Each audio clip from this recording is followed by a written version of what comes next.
السلام عليكم، كيف راكم؟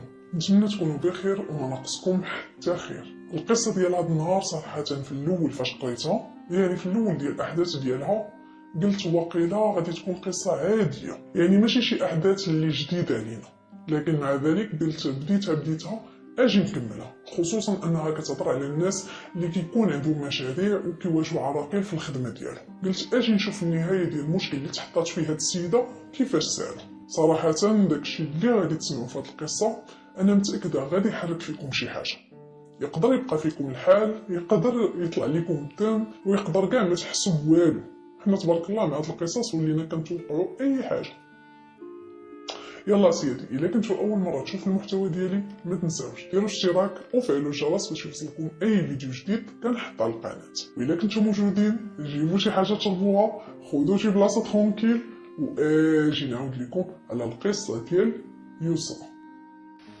القصه ديال هاد النهار غادي تدينا لمصر، وبالضبط لمنطقه العجمي، واحد المنطقه جات في الغرب ديال الاسكندريه. يسرى هي واحد البنت اللي تربات وسط اسره بسيطه، قرات، خدات الشهاده الجامعيه ديالها في اداره الاعمال، دوزات ستاجات، خدمات، ضربات تماره، وبالاخير تمكنات من انها تجمع ليها واحد القدر ديال الفلوس وتفتح به اول مشروع ليها. فعلا بالعزيمه والاراده بقات يسرى خدامه على المشروع ديالها ليل ونهار حتى قدرت تنجحو وتوصل راسها لواحد المستوى ديال العيش اللي نقدروا نقولوا مزيان بالمقارنه مع المستوى اللي كانت عايشه فيه من قبل. شرات ليها طوموبيل، ولات كتهلا في والديها، ترد البال لراسها، يعني كتحاول تلتمس ديك الحياه ديال الرفاهيه اللي كانت كتحلم بها، لان الحلم ديال يسرى من وهي صغيره انها تكون في المستقبل سيده اعمال ناجحه، وايضا تكون كتصنف في المجتمع ديالها على انها من الطبقه الراقيه. فهي من ديما وهي كتحاول تعيش وتتصرف على هذا المنوال، تتبع غير الناس اللي ناجحين في حياتهم، تحاول تقلدهم في الحياة اليومية ديالهم، يعني تحاول تعيش كأنها سيدة أعمال ديال بصح. نقدروا نقولوا انها كانت كتطبق على راسها قانون الجذب بلا ما تحس. داكشي علاش ملي وقفات شي شويه على رجليها بدات كتحاول تتعرف على الناس اللي من نفس المجال ديالها، تمشي تشارك في المعارض، المؤتمرات، تخلق علاقات، المهم تحاول تخدم على راسها والشركه ديالها باش تقدر تنجح في عالم التجاره اكثر واكثر. يسرى هنا واخا نجح ليها المشروع ديالها، واخا هكاك باقي ما وصلتش للحياه الرفاهيه اللي كتحلم بها، يعني باقا ما وصلتش لداك الثراء اللي كتحلم به. فهي منين بدات كتحسب وتعاود بدات كتقول مع راسها الا بقيت غادا في الخدمه ديالي بهذا الريتم فما غادي نوصل لداكشي اللي بغيت حتى ندير واحد 90 ولا 100 عام. داكشي علاش بدات كتقول مع راسها لا لا لا هادشي ما مسلكنيش.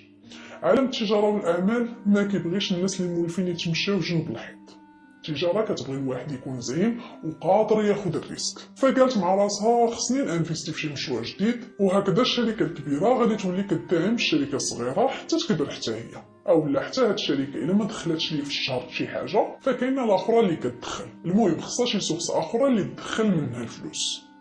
فبدات كتفكر حتى طاح في بالها واحد المشروع اللي من بعد ما درساته وبحثات فيه مزيان لقات بانه مشروع اللي صراحه الا دارتو غادي يدخل ليها الاضعاف والاضعاف ديال داكشي اللي كتدخل دابا. لكن المشكل هنا هو ان هذا المشروع كيخصو واحد راس مال كبير، وهي ما عندهاش القدره الماليه باش تبدا هذا المشروع بوحديتها. فبقات كتفكر حتى لقات الحل الوحيد اللي عندها هي تدخل معها الشريك. فقالت اجي نقلب في العلاقات ديالي، يعني مع رجال وسيدات الاعمال اللي كتعرف، وتشوف الشريك المناسب ليها اللي تقدر تمشي تقترح عليه المشروع. فعلا من بعد ما بقات كتقلب وكتفكر لقات بلا شفيق هو اللي يقدر يوافق انه يدخل معها في هذا المشروع. شفيق حتى هو رجل اعمال، عنده شركات، مشاريع، يعني راس المال ديالو كبر بزاف من ديال يسرى. المهم يسرى اتصلت بالسيد، اقترحت عليه الفكره بشكل ملخص غير في التليفون، وحددات معاه موعد باش تجي لعندو البيرو ديالو، تشرح ليه المشروع، وديك الساعه يشوف الا عجباتو الفكره يتوكلوا على الله. فعلا يسرى وجدت ايتود البروجي ديالها ومشات لعند شفيق للشركه، خداو القهوه ديالهم وجلسوا كيهضروا على المشروع. شفيق هنا كيقرا في التقارير اللي وجدت ليه يسرى، وهاد الاخيره دايره رجل على رجل، شاده القهوه ديالها بجوج صبيعات وكتشرح للسيد وهي كلها ثقه بالنفس. شنو هو المخطط ديال المشروع، كيفاش غادي يكون التنفيذ ديالو، شنو التكاليف الاوليه اللي اللي غادي يحتاجوا فيه، انت غادي يبدا يدخل عليهم الارباح. يعني يسرى ما جات لعند السيد حتى كانت دارسه المشروع ديالها مزيان. لكن شفيق ماشي شي واحد اللي جديد في السوق، السيد تاجر كبير ويقدر يعرف هذا المشروع واش غادي ينجح ولا لا من الدقه الاولى.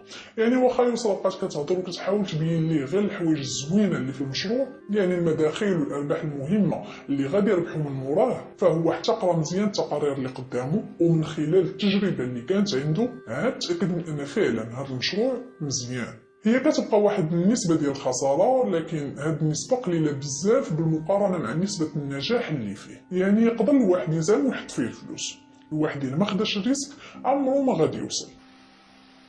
فشفيق منين شاف راس المال اللي غادي يدخل به لهذا المشروع لقى بالنسبه ليه راه لا شيء. داكشي علاش قال لي يسرى اوكي ماشي مشكل، انا موافق ندخل معاك شريك في هذا المشروع، انا بفلوسي وانت بخدمتك.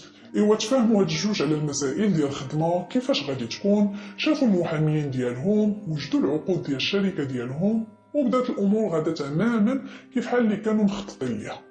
هو بصح المشروع اللي داروا باقي ما كيدخلش لهم الفلوس، يعني باقي ما دخلش لهم حتى راس المال ديالو، لكن الحمد لله كلشي غادي كيف ما كانوا متوقعين. وكيف ما كتعرفوا اي مشروع في الدنيا كيف ما كان النوع ديالو صغير ولا كبير، مستحيل انك غير تبدا فيه الخدمه راه الغد ليه غادي يدخل لك الفلوس. اي مشروع كيحتاج واحد شويه ديال الوقت باش يدير بلاصتو في السوق ويدير الكليان ديالو.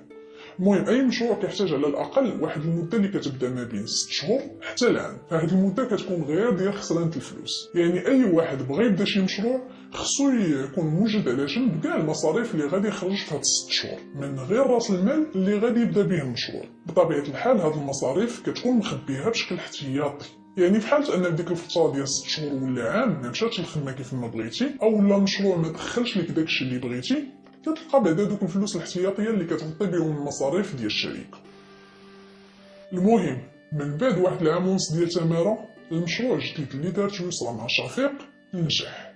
فيسرى بهذا النجاح اللي حققات الفرحه ديالها ما كانتش كتوصف، وبما ان هذا المشروع مشى كيف ما بغات، فهي مازال عندها الجهد فين تقدر تدرس وتخدم على مشاريع جديده. وداكشي اللي كانت ناويه تدخل في 10 سنين الا زاد زعمت شويه راه تقدر تدخلو غير في 5 سنين، يعني تقدر توصل للمستوى ديال الثراء اللي كتحلم به في وقت قصير. فيسرى بهذا النجاح تاقت في راسها كتر وكتر، داكشي علاش قررت انها تدرس وتفتح شي مشروع جديد من غير هاد الجوج اللي عندها. فعلا جا في بالها واحد المشروع، بقات كتقرا عليه، كتدرس، كتخطط، تحسب من هنا، تنقص من هنا، حتى وجدت دراسه كامله على المشروع اللي في الاخير لقات راس المال ديالو حتى هو مستحيل تقدر عليه بوحديتها.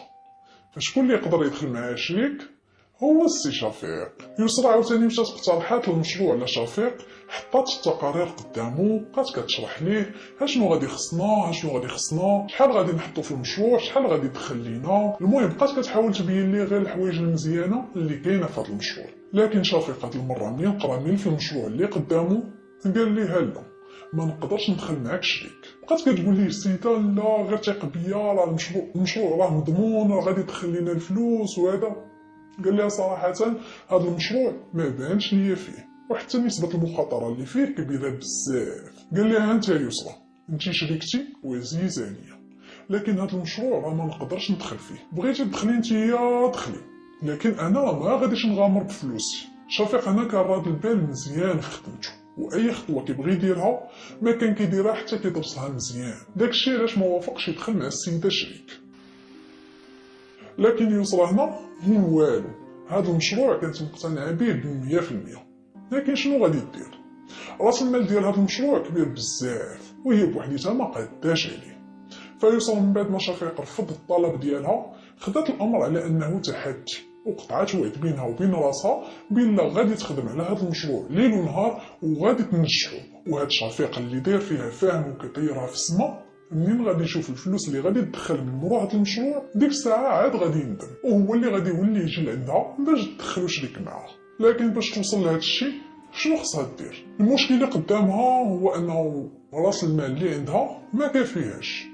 قالت شنو ندير ما ندير، ما كاينش اللي غادي يفكني من هذا المشكل من غير شفيق. ايوا يسرى عاوتاني مشات لعند السيد واقترحات عليه الموضوع، بما انك ما بغيتيش تدخل معايا شريك في المشروع فعلى الاقل سلفني واحد القدر من الفلوس نبدا بهم المشروع، وغير تحرك الخدمه راه غادي نرجع لك فلوسك شويه بشويه. قال لي ها واخا ماشي مشكل، شحال خاصك؟ قالت لي خصني القد والقد. قال لي ها مرحبا.